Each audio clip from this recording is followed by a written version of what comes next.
پہاڑی زبان میں اپڈیٹ سنیے۔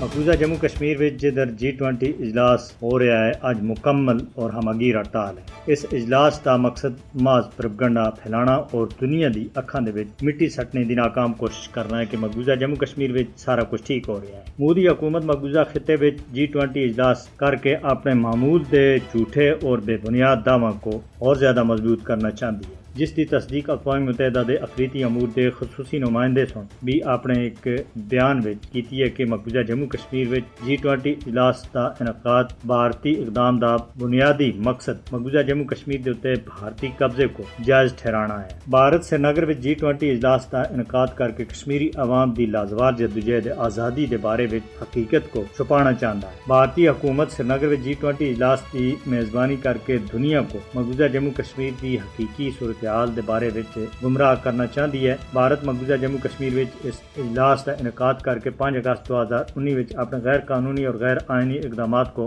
قانونی حیثیت دینا چاہتا ہے۔ اس اجلاس کا مقصد مقبوضہ جموں کشمیر وچ بھارت کی طرف سے انسانی حقوق کی بڑے پیمانے دے اوتے خلاف ورزیاں تھیں توجہ ہٹانے دی ناپاک کوشش بھی ہے۔ بھارت ادھر G20 اجلاس منعقد کر کے کشمیری عوام دی آزادی دی آواز کو دبا نہیں سکتا۔ مقبوضہ جموں کشمیر وچ G20 اجلاس کا مطلب مظلوم اور محکوم کشمیری عوام دے واسطے ایک مشکلات کا نواں پیغام ہے۔ مسئلہ کشمیر دے بین الاقوامی سطح دے اوتے تسلیم کیتا متنازع خطے وچ G20 اجلاس کا انعقاد اقوام متحدہ کو بھی بدنام کرنا ہے۔ G20 ممالک کو چاہیے کہ وہ بھارت کے تنازع کشمیر کو اقوام متحدہ دی قرارداداں اور کشمیری عوام دی خواہشات کے مطابق حل کرانے دے اوتے دباؤ بائے۔ طاقتور G20 ملکاں کو مقبوضہ جموں کشمیر دے اوتے اپنے غیر قانونی اور غاصبانہ قبضے کو اور زیادہ مضبوط کرنے دے واسطے بھارت کے ناپاک اقدامات کے اوتے سخت اعتراض کرنا چاہیے تاکہ انصاف کے تقاضے پورے کیتے جا سکیں۔ کشمیری عوام بھارتی حکومت کو سری نگر وچ G20 اجلاس کے انعقاد کے نام دے اوتے جموں کشمیر دی متنازع حیثیت کو کمزور کرنے دی کسی بھی صورت